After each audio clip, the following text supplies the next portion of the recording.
صحابته أجمعين. أما بعد فقد قال الله تبارك وتعالى في كلامه المجيد والفرقان الحميد. وأعوذ بالله من الشيطان الرجيم. بسم الله الرحمن الرحيم. وليضحكوا قليلا وليبكوا كثيرا.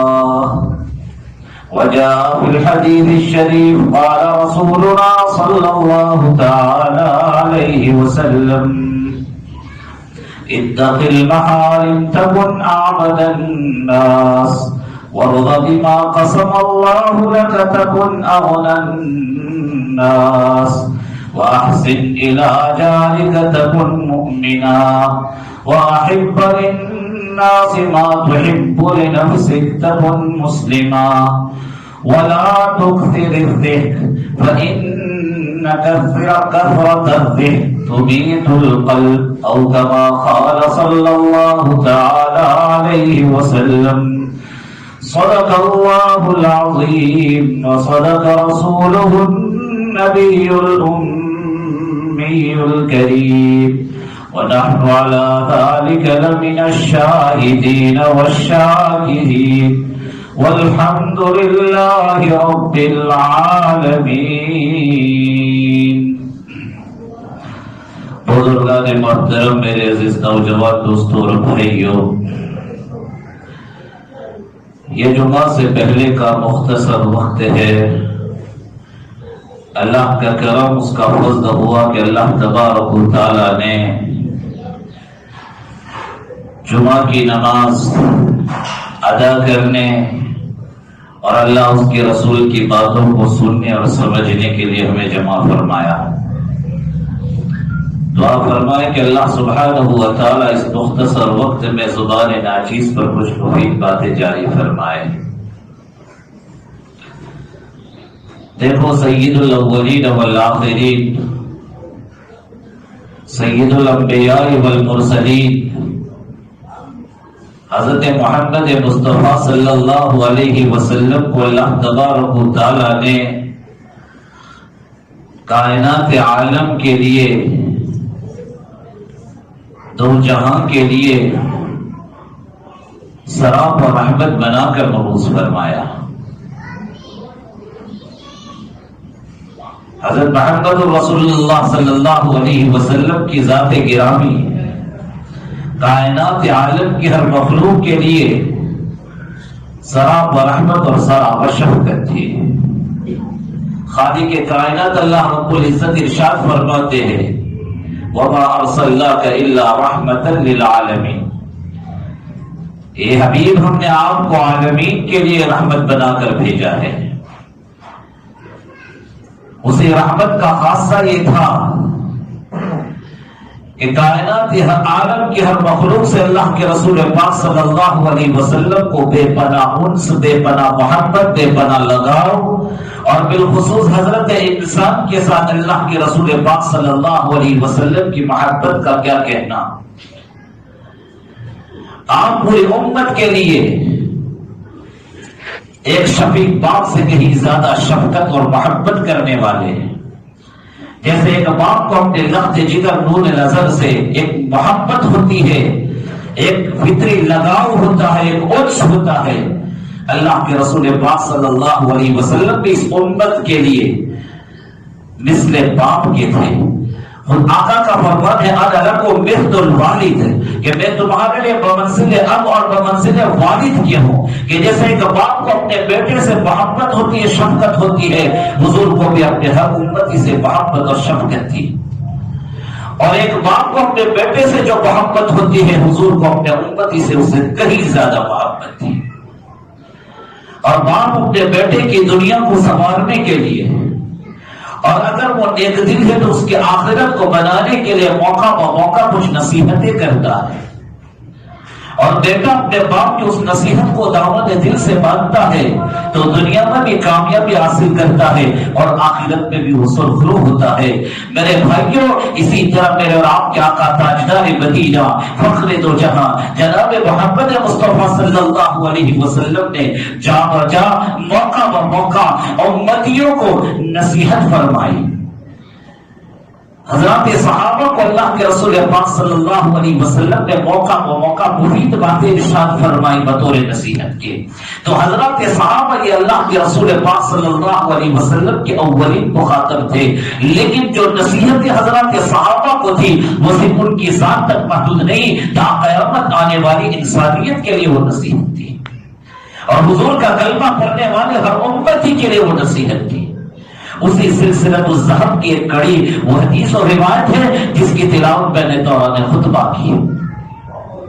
حدیث کا خلاصہ یہ ہے کہ روایت کے راوی حضرت ابو ہریرہ رضی اللہ تعالیٰ عنہ فرماتے ہیں کہ ایک مرتبہ حضرات صحابہ کی جماعت تھی، اس میں حضرت رسول پاک صلی اللہ علیہ وسلم تشریف فرما تھے کہ اچانک اللہ کے رسول پاک صلی اللہ علیہ وسلم نے ارشاد فرمایا مَن يَأْخُذُ عَنِّ هَؤُلَاءِ الْكَلِمَاتِ کہ تم میں کون ہیں کہ جو میرے اس زمان نبوت سے جاری ہونے والے ان بہترین ہدایات اور نصیحت کو اختیار کرے، اس کو دامن دل سے باندھے، فَيُعَلِّمُهُنَّ أَوْ يُعَلِّمُ مَن يَعْلَمُ بِهِنَّ اور اس پر وہ عمل پیرا یا اس پر عمل کرنے والے تک وہ بات اور وہ نصیحتیں پہنچائے۔ مَن يَأْخُذُ عَنِّ هَؤُلَاءِ الْكَلِمَاتِ فَيَعْلَمُ بِهِنَّ پھر وہ ان کلمات قیمہ، ان ہدایت نافعہ اور لال اور گوہر سے بہتر ان نصیحت کو وہ عملی جامہ پہنائے اور دوسرے عمل کرنے والوں تک اس کو پہنچائے، اس کی تبلیغ کرے، ان کو سکھائے۔ تو روایت کے راوی ابو ہریرہ فرماتے قلت انا یا رسول اللہ لبیک و سعادت کہ یا رسول اللہ یہ میری سعادت ہوگی کہ میں آپ کی لسان نبوت سے جاری ہونے والی ان ہدایت نافعات کو اختیار کروں، اسے کیچ کروں، خود اس پر عمل کروں اور دوسرے عمل کرنے والوں تک اسے پہنچاؤں، یہ سعادت حاصل کرنا میں چاہتا ہوں۔ انا یا رسول اللہ اپنے آپ کو حضرت ابو ہریرہ رضی اللہ تعالیٰ عنہ نے پیش کیا۔ اندازہ لگائیے یہ کتنی پیاری اور کتنی قیمتی باتیں ہوگی کہ حضور نے خود سوال یا نشان قائم کیا کہ آپ میں کون ایسا طالب ہے جو میرے زمانے نبوت سے جاری ہونے والی مفید باتوں کو لینے کے لیے تیار ہے، پھر اس پر عمل کرے گا اور دوسرے عمل کرنے والوں تک اسے پہنچائے گا۔ حضرات صحابوں میں طلب پیدا کرنے کے لیے، باتوں کی اہمیت پیدا کرنے کے لیے اللہ کے رسول پاک صلی اللہ علیہ وسلم نے بات ارشاد فرمائی۔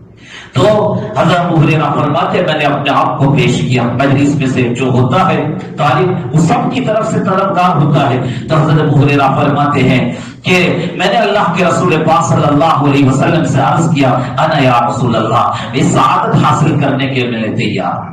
اس کے بعد روایت کے راوی ابو ہریرہ اللہ کے رسول پاک صلی اللہ علیہ وسلم کی بیان کرنے کے وقت کیا کیفیت اور حالت تھی اس کو بیان کر رہے ہیں۔ فَأَخَذَ بِيَدَيَّ فَعَدَّ خَمْسًا کہ حضرت رسول پاک صلی اللہ علیہ وسلم نے پھر میرے ہاتھ کو پکڑ لیا، تھام لیا، جیسے کوئی بڑا چھوٹا آتا ہے مسافہ کرتا ہے تو ہاتھ پکڑ لیتا ہے، بالکل اللہ کے رسول پاک صلی اللہ علیہ وسلم نے حضرت ابو ہریرہ رضی اللہ تعالیٰ عنہ کے ہاتھ کو اس طرح پکڑا، اور اس کے بعد ابو ہریرہ فرماتے فعد خمسا اللہ کے رسول پاک صلی اللہ علیہ وسلم نے 5 قیمتی نصیحتیں شمار کرائے، اور پھر وہ نصیحت بعض کے فوائد کے اللہ کے رسول پاک صلی اللہ علیہ وسلم نے بیان کی۔ بس میرے بھائیو آج کی اس مجلس میں میں انہی نصیحتوں کی طرف آپ لوگوں کی رہنمائی کرنا چاہوں گا جو تاجدار مدینہ صلی اللہ علیہ وسلم نے حضرات صحابہ کے واسطے سے امت تک پہنچائی۔ سب سے پہلی نصیحت جو فرمائی وہ کیا ہے؟ اتق المحارم تکن اعبد الناس، کہ تم محارم سے بچو تو تم سب سے بڑے عبادت گزار بن جاؤ گے۔ میرے بھائیوں چھوٹا سا سینٹنس، چھوٹا سا جملہ ہے، لیکن اس چھوٹے سے جملے میں میرے اور آپ کے آقا تاجدار مدینہ فخر دو جہاں جناب محمد مصطفیٰ صلی اللہ علیہ وسلم نے سب سے بڑے عبادت گزار بننے کا طریقہ بیان کر دیا۔ ہم میں کا کون نہیں چاہتا کہ وہ سب سے بڑا عابد کہلائے، ہم میں کا کون نہیں چاہتا کہ وہ عابد الناس ہو، ہم میں کا کون نہیں چاہتا کہ اللہ کی نگاہ اور نظر میں سب سے بڑا عبادت گزار و اطاعتشیار ہو۔ تو اللہ کے رسول نے اس کا نسخہ بیان کر دیا ہے بالکل چھوٹے سے جملے میں، اتق المحارم تکن عابد الناس، کہ تم محارم سے بچو۔ کیا مطلب محارم؟ اللہ اور اس کے رسول پاک صلی اللہ علیہ وسلم نے جن چیزوں کو حرام کیا ہے، قرآن اور حدیث میں جن چیزوں کو حرام گردانا ہے، فقہاء اور مجتہدین نے نصوص شرعیہ میں کتاب و سنت پر غور کرنے کے بعد جن چیزوں کو حرام گردانا ہے، ان تمام چیزوں سے اپنے آپ کو بچا لو، ان تمام محرمات سے، ان تمام منہیات سے اپنے آپ کو روک لو، تو تم سب سے بڑے عبادت گزار بن جاؤ گے۔ میرے بھائیوں، میرے اور آپ کے آقا حضرت محمد مصطفیٰ صلی اللہ علیہ وسلم نے عابد الناس ہونے کے نسخے کے طور پر یہ نہیں بیان کیا کہ جو آدمی سب سے بڑا عبادت گزار بننا چاہے اسے ضروری ہے کہ 5 وقت فرض نمازوں کے اہتمام کے ساتھ وہ تہجد اور اوابین اور چاش کی پابندی کرے تو سب سے بڑا عبادت گزار بندہ بن جائے گا۔ حضرت رسول پاک صلی اللہ علیہ وسلم نے عابد الناس کے نسخے کے طور پر یہ نہیں بیان کیا کہ جو آدمی عابد الناس بننا چاہے اس کے لیے ضروری ہے صف اولیٰ میں امام کے پیچھے، امام کی اقتداء میں ہر نماز کا اہتمام کرے، وہ سب سے بڑا عبادت گزار۔ اللہ کے رسول نے یہ نہیں بیان کیا کہ جو آدمی سب سے بڑا عبادت گزار بننا چاہے تو اسے چاہیے کہ رمضان کے فرض روزوں کے علاوہ پیر کے دین کے روزے کا، جمعرات کے دین کے روزے کا اہتمام کرے، اس لیے کہ وہ روزے بھی مصنون ہیں۔ اللہ کے رسول پاک صلی اللہ علیہ وسلم نے یہ نہیں فرمایا کہ اگر تم سب سے بڑے عبادت گزار بننا چاہتے ہو تو تمہارے لیے لازم ہے کہ تم پر اگر اللہ تبارک و تعالیٰ نے مال و دولت کی بنیاد پر زکات کو فرض کیا ہے تو زکات کے اس فریضے کو ادا کرنے کے بعد صدقات نافلہ کے ذریعے فقراء اور مساکین کی حاجت روائی کرو تاکہ تم عابد الناس سمجھے جاؤ۔ اللہ کے رسول پاک صلی اللہ علیہ وسلم نے یہ نہیں فرمایا کہ اللہ پاک نے تمہیں دولت دی ہے، مال دیا ہے تو تم دولت کے جہانوں کو کھول دو، فقراء اور مساکین کی ضرورتوں کو پورا کرنے کے لیے تو اللہ کی نظروں میں تم سب سے بڑے عبادت گزار سمجھے جاؤ گے۔ میرے بھائیوں، آقا مدنی صلی اللہ علیہ وسلم نے یہ نہیں فرمایا کہ اگر تم مستطیع ہو فرض حج ادا کرنے کے بعد اللہ پاک نے تمہیں دولت دی ہے تو ہر 2-4 سال کے بعد تم عمرہ کرو تو تم سب سے بڑے عبادت گزار سمجھے جاؤ گے۔ نہیں، بلکہ اللہ کے رسول پاک صلی اللہ علیہ وسلم نے سب سے بڑے عبادت گزار ہونے کا معیار کیا مقرر کیا؟ اتق المحارم، محارم سے بچو، اللہ اور اس کے رسول کی حرام کردہ چیزوں سے بچو۔ شریعت پہ جن چیزوں پر ممانعت وارد ہوئی ہے ان تمام ممنوع اعمال سے، افعال سے، کردار سے اپنے آپ کو بچاؤ، یعنی فرائض اور واجبات کے اہتمام کے ساتھ۔ اگر تم سے زیادہ سنن کا اہتمام نہ ہو اور تم سے زیادہ مستحبات کی رعایت اور پابندی نہ ہو تو کوئی حرج نہیں، لیکن ایک بات تمہارے لیے لازم رہے گی کہ شریعت کی حرام کردہ چیزوں سے تم اپنے آپ کو روک لو تو تم اللہ اور شریعت کی نظر میں سب سے بڑے عبادت گزار سمجھے جاؤ گے۔ میرے بھائیوں، مقام نبوت سے یہ بات صادر ہو رہی ہے۔ کیوں اللہ کے رسول نے یہ بات ذکر فرمائی ہے؟ وجہ اس کی یہ ہے میرے بھائیوں کہ ہم اپنے اطراف میں رہنے والے ہیں، اپنے معاشرے میں، اپنی سوسائٹی میں ہمارے ساتھ رہنے والے بہت سے افراد کو دیکھیں گے کہ ماشاءاللہ وہ نماز 5 وقت کے پابند ہیں، بلکہ صف اولیٰ میں نماز کا اہتمام ہے، رمضان کے روزے کبھی ان سے فوت نہیں ہوتے، بلکہ وہ جمعرات اور پیر کے دن کے روزوں کا بھی اہتمام کرتے ہیں، تہجد ان کی زندگی میں کبھی ناغا نہیں ہوئی، اور اللہ پاک نے ان کو مال اور دولت سے نوازا ہے تو صدقات واجبہ کے علاوہ صدقات نافلہ کے ذریعے وہ فقراء اور مساکین کی خوب امداد کرتے ہیں۔ اپنے مالوں کو پانی کی طرح بہاتے اور لٹاتے ہیں لوگوں پر. ان کی ظاہری زندگی کو دیکھ کر آپ یہ فیصلہ کرنے پر مجبور ہو جائیں گے کہ ہماری سوسائٹی میں ان سے زیادہ اطاعت شیعہ، ان سے زیادہ اللہ کا عبادت گزار کوئی بندہ نہیں. بہت نیک دل اور بھلے انسان ہیں. لیکن میرے بھائیوں، جب آپ بنظر غائب ان کی زندگی کا جائزہ لیں، ان کی زندگی کے اندر کے احوال کو آپ معلوم کریں، تو آپ پر یہ بات منتشر ہوگی کہ غیبت کہ وہ عادی ہے، چغلی ان کا مزاج بنا ہوا ہے، حسد ان کے دلوں میں پنپ رہا ہے، رشتہ داروں کے حقوق تلف کیے ہوئے ہیں، بہت بڑے تاجر ہیں، بزنس مین ہیں، لیکن ان کی تجارت اور بزنس کا مدار سودی نظام پر قائم ہے. تو میرے بھائیوں، یہ اتنے بڑے بڑے جرائم ہیں، یہ اتنے بڑے قصور اور اتنے بڑے گناہ ہیں کہ ایک طرف تو اعمال کے طریق سے ان کے کھاتے میں اجر و ثواب لکھا جا رہا ہے، لیکن دوسری طرف ان سے صادر ہونے والی اتنے بڑے بڑے جرائم، اتنے بڑے بڑے گناہ ہیں کہ وہ ساری نیکیوں کو اکارت کرنے کے لیے کافی ہے. اس لیے کہ تقوی کی دو ٹریک ہے، امتثال الاوامر واجتناب النواہی. علامہ نووی رحمۃ اللہ علیہ تقوی کی وضاحت میں فرماتے تقوی کہا جاتا ہے امتثال الاوامر واجتناب النواہی. کیا مطلب امتثال الاوامر؟ اللہ اور اس کے رسول نے جن باتوں کو کرنے کا حکم دیا اس کو بجا لانا، یعنی تمام اعمال صالحہ.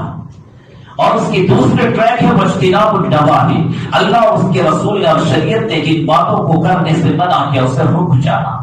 یہ ہے تقوی، یہ ہے تقوی.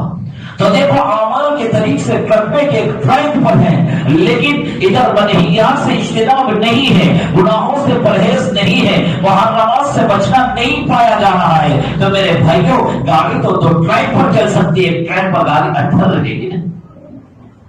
تو تقوی کے ایک ٹریک پر تو وہ رواں دوا ہے، لیکن دوسرے ٹریک پر اس کی گاڑی نہیں چل رہی ہے. اس لیے میرے بھائیوں، اعمال کے راستے سے نیکیاں ان کے کھاتے میں لکھی جا رہی ہے، لیکن دوسری طرف گناہوں کی وجہ سے وہ سارے کیے گئے اعمال اس کے فوق ہو جاتے، اکارت ہو جائے. اس لیے کہ میرے بھائیوں، اللہ کے رسول پاک صلی اللہ علیہ وسلم کا فرمان ہے وَلَا الْغِيبَةُ أَشَدُّ مِنَ الزِّنَا، کہ غیبت یہ زنا سے بھی زیادہ شدید اور زیادہ خطرناک ہے. میرے بھائیوں، ہمارے معاشرے میں زنا کو برا سمجھا جاتا ہے، شریعت کی نظر میں تو بہت بڑا جرم ہے. زنا شریعت کی نظر میں بہت بڑا جرم، اتنا بڑا جرم کہ اگر کوئی محسن یعنی شادی شدہ آدمی زنا میں مبتلا ہو جاتا ہے اور اس کا پہلے زنا ثابت ہو جاتا ہے بینات کے ذریعے یا خود زنا کرنے والے کے اقرار کے ذریعے، اور وہ اسلامی حکومت ہو جہاں اسلامی قانون کا نفاذ ہو، تو اسے سنسار کیا جائے گا. اسے چوراہے پر کھڑا کر کے تمام لوگوں کو اکٹھا کر کے اس پر سنگباری ہوگی، پتھراؤ کیا جائے گا اور پتھر مار مار کر اس کو ہلاک کیا جائے گا. اس کو کہتے ہیں سنسار کرنا. اور یہ حدیث سے ثابت ہے. مائز اسلمی کا قصہ آپ لوگوں نے اس سے پہلے حدیث کی کتابوں میں سنا ہوگا یا کسی مقرر اور کسی واعظ کے خطاب میں آپ نے یہ بات سنی ہوگی. تو میرے بھائیوں، یہ زنا کی سزا، اور یہ سزا کیا ہے؟ دنیاوی سزا ہے کہ اگر شادی شدہ اس طرح زنا کے فعل کا ارتکاب کرتا ہے اور اس کا زنا بینات سے یا اقرار سے ثابت ہو جائے، یعنی گواہوں کے بیان سے ثابت ہو جائے یا خود کرنے والے کے اقرار سے ثابت ہو جائے، اسے رجم کیا جائے گا، سنسار کیا جائے گا. کتنا شدید فعل ہے، کتنا برا عمل ہے. اور اللہ کے رسول کیا فرماتے ہیں؟ الغیبۃ اشد من الزنا، یہ غیبت یہ زنا سے بھی بدتر ہے. اندازہ لگا کتنا بڑا جرم. تو ادھر تو وہ نمازوں کا اہتمام کرنے والا، روزوں کی پابندی کرنے والا، تہجد کا پابند، تو گویا اس کے ظاہر کو دیکھ کر کوئی کہے کہ بڑے عابد ہے، لیکن غیبت کی چاٹ لگی ہوئے ہے. اور غیبت کو قرآن نے کیا کہا؟ وہ تو مردار بھائی کے گوشت کھانے کے مترادف ہے. وَلَا يَغْتَبْ بَعْضُكُمْ بَعْضًا أَيُحِبُّ أَحَدُكُمْ أَن يَأْكُلَ لَحْمَ أَخِيهِ مَيْتًا فَكَرِهْتُمُوهُ کہ تم آپس میں ایک دوسرے کی غیبت نہ کرو. کیا تم میں کا کوئی آدمی یہ پسند کرتا ہے کہ اپنے مردار بھائی کا گوشت کھائے؟ یعنی اتنا برا عمل ہے کہ جیسے کوئی آدمی اپنے مردار بھائی کا گوشت پوچھے. اول تو انسان کا گوشت اللہ پاک نے حرام کیا ہے، انسان کو کھایا نہیں جاتا. انسان کو اللہ پاک نے مکرم بنایا ہے تو انسان کا گوشت کھانا ہی حرام. پھر وہ گوشت بھی کس کا؟ کسی اور انسان کا نہیں، اپنے بھائی کا. یہ اور خطرناک. اور پھر وہ بھائی کی زندہ نہیں، وہ مردہ ہو، مر گیا ہو، اور مردہ تو ویسے بھی قابل رحم ہوتا ہے. تو یعنی یہ کتنا قاسیہ القلب ہے، سخت دل ہے کہ اپنے مردہ بھائی پر رحم کرنے کے بجائے اس کا گوشت پوچھ رہا ہے. تو گویا قرآن غیبت کی شناخت کو بیان کر رہا ہے کہ غیبت اتنا گندا اور برا عمل ہے. اور میرے بھائیوں، چغلی کی عادت ہے، اور چغلی کے باب میں اللہ کے رسول نے فرمایا لا يدخل الجنت قطان او كما قال صلی اللہ علیہ وسلم، چغل کو جنت میں داخل نہیں ہوگا. نیز ادھر مال و دولت کی ریل پہ ہے، وہ اپنی دولت کے تہانے کھولے ہوا ہے، فقراء مساکین کی حاجت روائی میں مصروف ہے. بضامن غیش یہ سمجھ رہا ہے کہ میں بڑا سیٹ ہوں، اللہ نے دیا لوگوں پر لٹا رہا ہوں. لوگ اس کی واہ واہ کر رہے ہیں کہ بہت سخی لاتا ہے. لیکن میرے بھائیوں، اس کا جو نظام ہے تجارت کا وہ سود پر مبنی ہے، اس کا پورا کاروبار وہ حرام پر مبنی ہے. تو وہ جو کچھ اس نے خرچ کیا وہ اس کے لیے میرے بھائیوں باعث رحمت تو کیا، اللہ کے قرب کا ذریعہ تو کیا، نجات کا سبب تو کیا، بلکہ اس کی حفظ کا ذریعہ اور سبب ہوگا. اس لیے کہ میرے اور آپ کے آقا تاجدار مدینہ حضرت محمد مصطفیٰ صلی اللہ علیہ وسلم نے فرمایا من اکل لقمة من الحرام لم يقبل اللہ تعالی منه صلاة 40 یوما، اور کما قال صلی اللہ علیہ وسلم کہ جو آدمی ایک لقمہ حرام کا اپنے پیٹ میں اتارے گا، اپنے حلق سے نیچے اتارے گا، لم يقبل اللہ تعالی منه صلاة 40 یوم، اللہ 40 دن کی نماز اس کی قبول نہیں کرے گا. ایک لقمہ حرام کا میرے بھائیوں کھانے کا وبال کیا ہے؟ 40 دن کی اللہ اس کی نماز قبول نہیں کرے گا. اب ادھر وہ سجدے پر سجدے کیے جا رہا ہے، رکوع پر رکوع کرتا جا رہا ہے، لیکن اس کے پیٹ میں جو غذا گئی ہے وہ سب حرام. لا يدخل الجنة لحم نبت من حرام كما قال صلی اللہ علیہ وسلم، وہ گوشت جس کی پرورش حرام مال سے ہوئی ہو وہ جنت میں داخل نہیں ہو سکتا. اور پھر یہ ایک لقمانی میرے بھائی، یہاں تو اس کا پورا بزنس کاروبار سود پر مبنی ہے. اللہ کے رسول نے فرمایا من اکتسب مالا حراما لم يقبل اللہ تعالی منه صدقة ولا عتقا ولا حجا ولا عمرہ، اور كما قال صلی اللہ علیہ وسلم کہ جو آدمی حرام طریقے سے مال کو کسب کرے گا، حرام راستے سے مال کو کمائے گا، اس کی بزنس اس کی تجارت اگر حرام پر مبنی ہے تو اللہ کے رسول نے فرمایا لم يقبل اللہ تعالی منه صدقة، اللہ اس کے صدقے کو قبول نہیں کرے گا، ولا عتقا، اور غلام کو اگر اس نے آزاد کیا ہے تو غلام کو آزاد کرنے کا بھی اسے ثواب نہیں ملے گا. پہلے زمانے میں غلامی کا رواج تھا. حضرت رسول پاک صلی اللہ علیہ وسلم کے زمانے میں، حضرات کے صحابہ کے دور میں، بعد میں تابعین کے دور میں غلاموں کا رواج تھا. غلاموں کی خرید و فروخت ہوتی تھی، غلام کو مال سمجھا گیا. اسی وجہ سے فقہ کی کتابوں میں اس کے مستقل احکام ذکر کیے گئے. لیکن اب ہر جگہ جمہوری نظام قائم ہے، ایک ملک کے دوسرے ملک سے تانے بانے ملے ہوئے ہیں، ایک نیا عالمی نظام قائم ہوا ہے. تو اب غلامی کا رواج ختم ہو چکا ہے. ورنہ اس زمانے میں جب غلامی کا رواج تھا، غلام کو مال سمجھا گیا، تو شریعت نے غلام کو خرید کر آزاد کرنے کی فضیلت بیان کی کہ غلام کو خرید کر اگر اس کو آزاد کیا تو اللہ کیا اس کو بہت بڑا اجر ملے گا. لیکن اللہ کے نبی فرماتے ہیں کہ اگر اس نے غلام کو آزاد کرنے کا یہ عمل حرام کام سے کیا ہے تو اللہ کی یہاں مقبول نہیں ہے، اسے اس پر کوئی ثواب نہیں ملے گا. اور اسی طرح اللہ کے نبی فرماتے ہیں لم يقبل اللہ تعالی منه حج، اللہ اس کے حج کو بھی قبول نہیں کرے گا، ولا عمرہ، اللہ اس کے عمرہ کو بھی قبول نہیں کرے گا. اب سوسائٹی میں رہنے والے لوگ تو یہ تصور کرتے کہ ہاں ماشاءاللہ کیا کہنا، بڑے حاجی صاحب ہے، اور حج کے علاوہ ہر 2-3 سال میں وہ حج کرتے ہیں، نفل حج، ہر 2 سال میں رمضان کا عمرہ کرتے ہیں۔ لیکن میرے بھائیوں، وہ حاجی صاحب اور وہ عمرہ کرنے والے، وہ لوگوں پر اپنے مال کو نچھاور کرنے والے، ان کا مال، ان کی پونجی وہ حرام طریقے سے جمع ہوئی ہے، تو ان کے یہ سارے اعمال اللہ کی نظر میں اس کی کوئی وقت اور کوئی حیثیت نہیں ہے۔ اسی وجہ سے اللہ کے رسول پاک صلی اللہ علیہ وسلم نے فرمایا کہ اگر تم عابد الناس بننا چاہتے ہو، سب سے بڑے عبادت گزار بننا چاہتے ہو، تو تم فرائض اور واجبات کے اہتمام کے ساتھ گناہوں سے، معاصی سے، محرمات سے، منہیات سے اپنے آپ کو بچاؤ۔ کیوں؟ تاکہ اعمال کے راستے سے جو نیکیاں جمع ہوئی وہ نیکیاں جمع رہے، محفوظ رہے۔ یہاں تو ایسا ہے کہ اعمال کے طریق سے جو نیکیاں، اجر و ثواب اس کے کھاتے میں لکھے گئے ہیں، تو دوسری طرف میرے بھائیوں گناہوں کے راستے سے وہ سارے اعمال کے اجر و ثواب بیکار ہو رہے ہیں۔ میرے بھائیوں، ایک آدمی، اس کے پاس ایک بہت اچھا برتن، بہترین سونے کا برتن ہے، سونے کا پوٹ ہے، اور سونے کے پوٹ میں بہت قیمتی اور بہت شفاف چیزوں بھرنا چاہتا ہے، مان لو آب زمزم، اس سے زیادہ متبرک تو کوئی پانی نہیں ہے۔ سونے کا برتن بہت قیمتی، آب زمزم اس سے زیادہ بہتر قیمتی کوئی چیز نہیں، لیکن اس برتن میں کیا ہے؟ ایک چھوٹا سا سوراخ ہے، نیچے چھوٹا سا سوراخ ہے۔ اب وہ کہے کہ یہ تو لاکھوں کا برتن ہے، سونے کا ہے، اور اس میں بہت ہی شفاف اور پاکیزہ چیز کو میں بھرنا چاہتا ہوں۔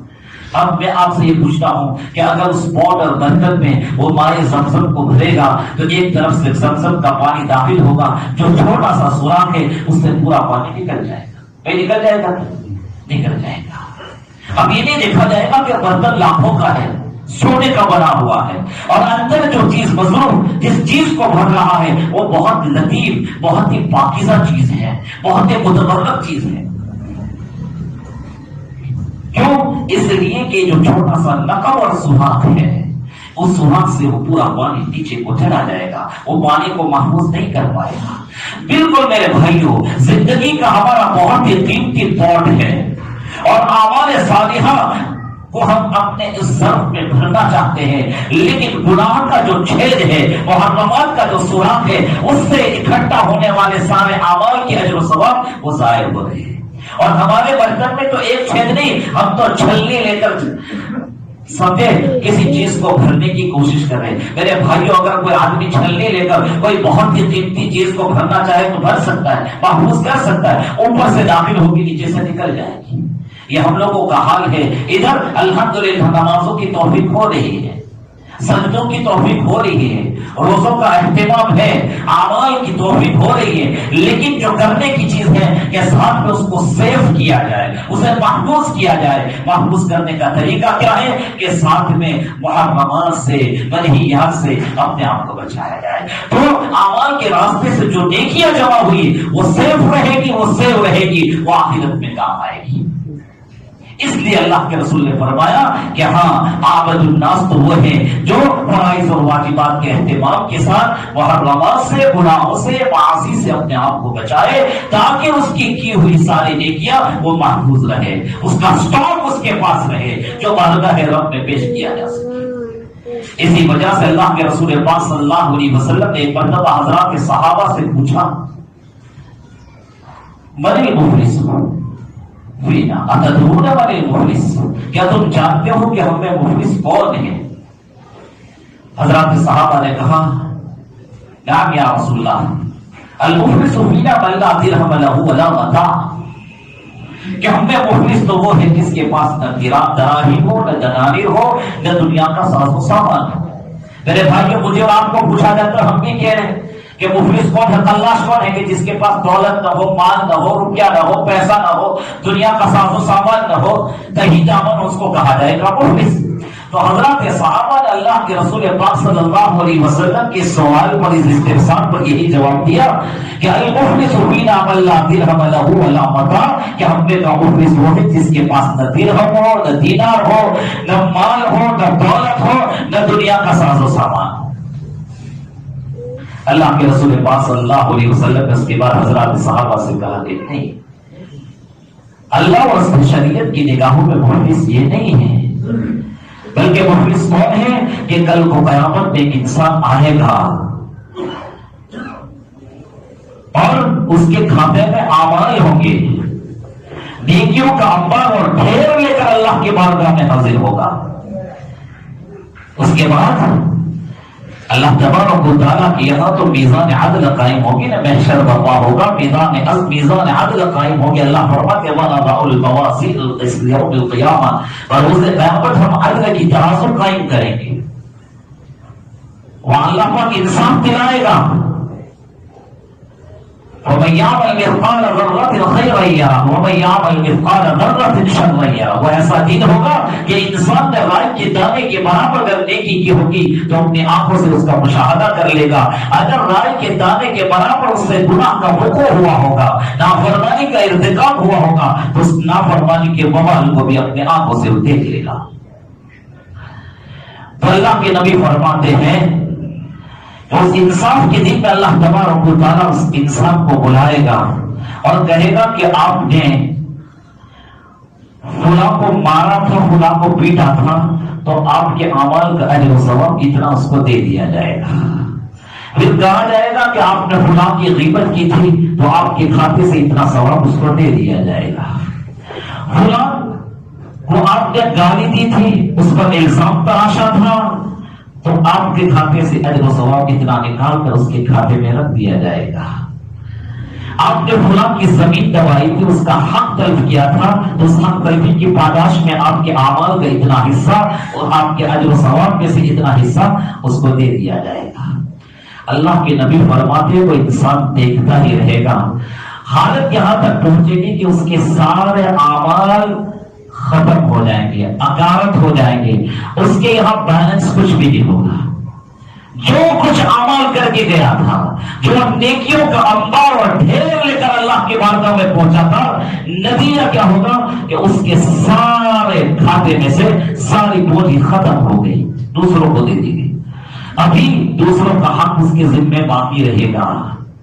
جو کچھ لے کر گیا تھا، کما کر گیا تھا، وہ تو دوسروں کو دے دیا، ابھی دوسروں کا حق اس کے ذمہ باقی ہے.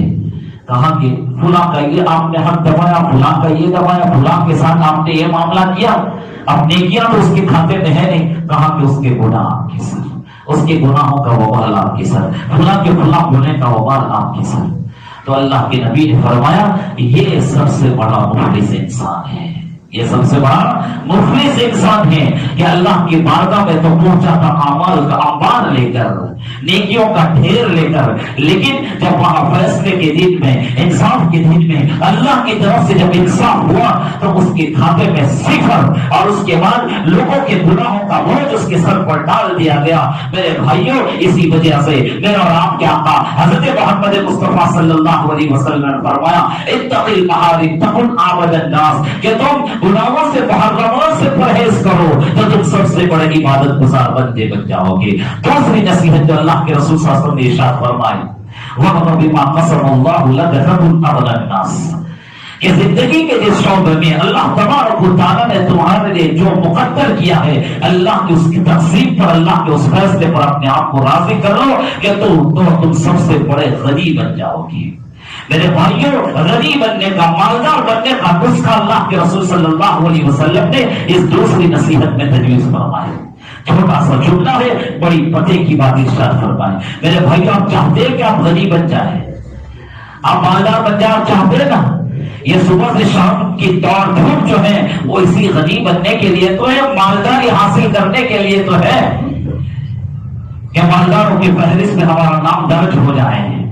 تو میرے اور آپ کے آقا نے فرمایا کہ ہاں، غنی بننے کا نسخہ میں نے بتایا ہے. وہ کیا کہ اللہ نے زندگی کے جس شعبے میں، جس مرحلے میں تمہارے لیے جو کچھ مقدر کیا ہے اللہ کی اس تقسیم پر راضی ہو جاؤ، تم سب سے بڑے غنی۔ کیوں؟ اس لیے کہ میرے بھائیوں، اصل مالداری مال و دولت کی مالداری کا نام نہیں ہے، فی مزر کی چھلاچن کا نام مالداری نہیں ہے، مال و دولت کی ریل ویل کا نام مالداری نہیں ہے، بینک بیلنس کا نام مالداری نہیں ہے، گاڑیوں کی قطار آپ کے آنگن میں اس کا نام مالداری نہیں ہے، عاشق و خدم آپ کی سیوا میں ہو اس کا نام مالداری نہیں ہے۔ حقیقی مالداری یہ ہے کہ آپ کا دل مطمئن ہو، آپ کو دل کا قرار نصیب ہو، آپ کو سکون میسر ہو، آپ کی زندگی میں چین ہو، یہ ہے مالداری۔ ورنہ کروڑوں میں آپ کھیلتے ہیں لیکن بیماری ایسی لاحق ہے کہ آپ چائے پینے کو ترس رہے ہیں، آپ کروڑوں میں اربوں میں کھیلتے ہیں لیکن مرض ایسا لاحق ہے تو روٹی آپ کھانے پر قادر نہیں ہے۔ سب کچھ ہے میرے بھائیوں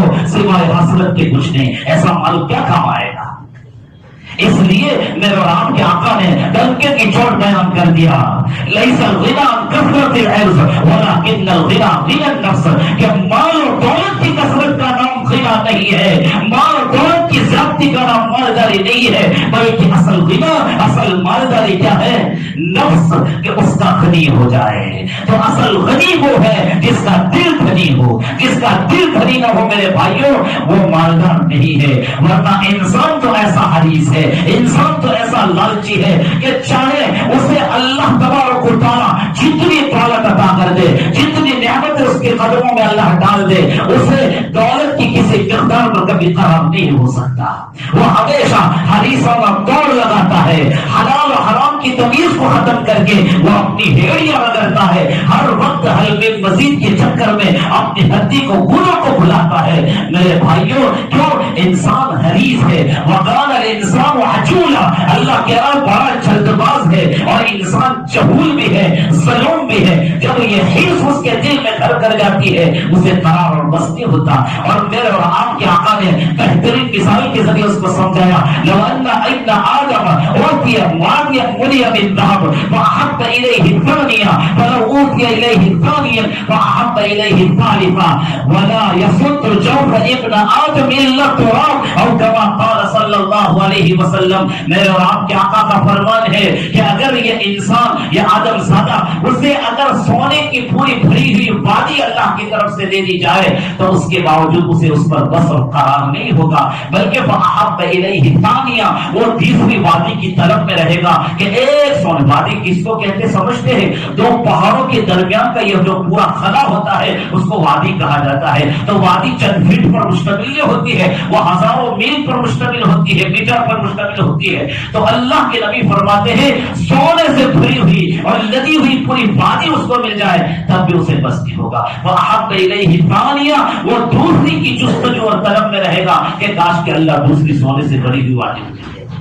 اور اللہ کے نبی فرماتے ہیں کہ اس کی طلب پر اللہ نے دوسری سونے سے بھری ہوئی وادی دے دی تب بھی اسے قرار اور بس نہیں ہوگا۔ وَأَحَبَّ إِلَيْهِ الثَّالِثَةَ، وہ تیسری کی تمنا کرے گا کہ کاش کہ تیسری سونے سے بھری ہوئی وادی اسے مل جائے۔ آئی بات میرے بھائیوں، تو یہ ہے انسان کے حرص کا، تو اسے یہ دولت کی کسی مقدار پر قرار نہیں ہوگا۔ ہاں اللہ کے نبی نے اسی وجہ سے کہا کہ جب کسی کو قناعت کی دولت مل جائے کہ اللہ نے جو کچھ دیا ہے اس پر بس الحمدللہ، یہ میری زندگی گزارنے کے لیے میرا اتنا اثاثہ کافی ہے، یہ قناعت کی دولت، یہ بہت بڑی دولت ہے۔ قناعت کی یہ دولت بہت بڑی دولت ہے۔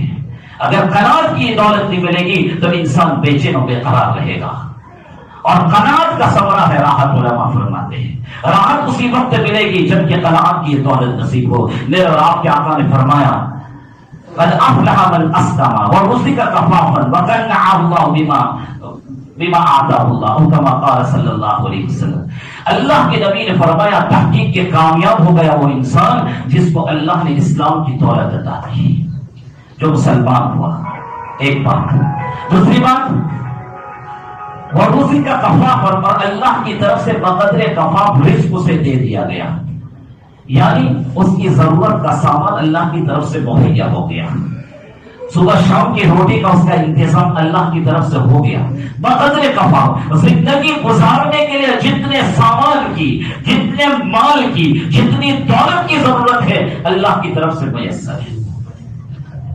اور وَقَنَّعَ اللَّهُ بِمَا أَعْطَاهُ، اور اللہ نے جو کچھ اسے دیا ہے اس پر وہ قانع ہو جائے کہ الحمدللہ بس اللہ الحمدللہ اللہ بہت ہی بس ہے. تو یہ انسان کامیاب ہے. اللہ کے نبی نے فرمایا انسان کیا ہے؟ کامیاب. اس لیے کہ جب میرے بھائیوں قناعت کی ایک کیفیت پیدا ہوگی تو سب سے پہلا فائدہ کیا ہوگا کہ آدمی میں حسد کی کیفیت پیدا نہیں ہوگی. حسد یہ جو ایک دوسرے سے دنیا کے معاملے میں آگے بڑھ جائیں کا یہ جو جذبہ ہے نا وہ آدمی میں حسد پیدا کرتا ہے کہ آگے بھی بڑھنا چاہیے. یہ آگے حسد کس کو کہتے ہیں؟ دوسرے کی نعمت کو دیکھ کر اس کے زوال کی تمنا کرنا اس کو کہتے ہیں حسد. کہ یہ کیوں نعمت نہیں اس کو مجھے ملے تو مجھے نہیں ملے تو اس کے پاس تو ہونا نہیں چاہیے. ہم لوگ کہتے ہیں مجھے ملے نہیں کوئی حرج نہیں میں بھی ایسا رہوں گا لیکن اس کے پاس بھی نہیں ہونا چاہیے. یہ حسد ہے اور بہت بڑی بیماری بہت خطرناک بیماری ہے. لیکن جب کوئی آدمی قادر ہو اس کو قناعت کی دولت نصیب ہو تو اس کے دل میں کسی کے تعلق سے حسد نہیں ہوگا. چلو مجھے اللہ نے میری ضرورت کا دے دیا ہو جائے اللہ اس کو دے تو دے. ٹھیک ہے. دوسرا فائدہ کیا ہے کہ جب آدمی کو قناعت کی دولت نصیب ہوگی تو شکر گزاری کا دائرہ اور جذبہ پیدا ہوگا کہ اللہ نے جو کچھ دیا اس پر الحمدللہ اللہ کا شکر ادا کرے گا کہ میری تو کوئی حیثیت کوئی پوزیشن نہیں تھی میں تو اس کا بھی حقدار نہیں تھا میرے رب نے میرے ضرورت کا مجھے دے دیا ہے الحمدللہ. تو شکر سے فائدہ کیا؟ نعمت میں اضافہ ہوگا اسی شکر گزاری کے ذریعے. اللہ فرماتے لئن شکرتم لأزیدنکم اگر تم اللہ کا شکر بجا لاؤ گے اللہ فرماتے لأزیدنکم ہم ضرور بھی ضرور اعتبار نعمت کے نوازش کے ہم تمہیں زیادہ کریں گے بڑھائیں گے. میرے بھائیوں مجھے جو وقت دیا تھا وقت ختم ہو رہا ہے. آپ کی محبت پر حاضر ہوا آپ ہی کی طرف پر اللہ پاک نے کچھ باتیں زبان پر جاری فرمائی. یہ دوسری نصیحت تیسری چوتھی اور پانچویں نصیحت جو اللہ کے رسول نے بیان کی اس کا صرف ترجمہ کر کے اپنی جگہ رہتا ہوں. ٹھیک ہے. تیسری نصیحت اللہ کے رسول صلی اللہ علیہ وسلم نے فرمایا وَأَحْسِنْ إِلَىٰ جَارِكَ تَكُنْ مُؤْمِنًا کہ تم اپنے پڑوسی کے ساتھ اچھا سلوک اور برتاؤ کرو تو تم حقیقی معنی میں مومن بن جاؤ گے. تم پکے مومن بن جاؤ گے. کیا کرنا ہے؟ اپنے پڑوسیوں کے ساتھ اپنے پڑوسی کے ساتھ اپنے اطراف میں رہنے والے لوگوں کے ساتھ تم اچھا سلوک اچھا برتاؤ کرو تو تم مومن کامل بن جاؤ گے تم پکے مومن بن جاؤ گے. اور چوتھی نصیحت فرمائی وَأَحِبَّ لِلنَّاسِ مَا تُحِبُّ لِنَفْسِكَ تَكُنْ مُسْلِمًا تم اپنے لیے جو پسند کرو تم اپنے دوسرے بھائی کے لیے وہی پسند کرو تو تم صحیح معنوں میں پکے مسلمان بن جاؤ. وہ مومن یہ مسلمان تم پکے مسلمان. تو اگر پکے مسلمان بننا ہے تو تم اپنے لیے جو پسند کرو اپنے بھائی کے لیے اپنے لیے راحت پسند کرتے ہو نہیں وہی راحت اپنے بھائی کے لیے پسند کرو تو کسی سے کوئی جھگڑا ہی نہیں ہوگا.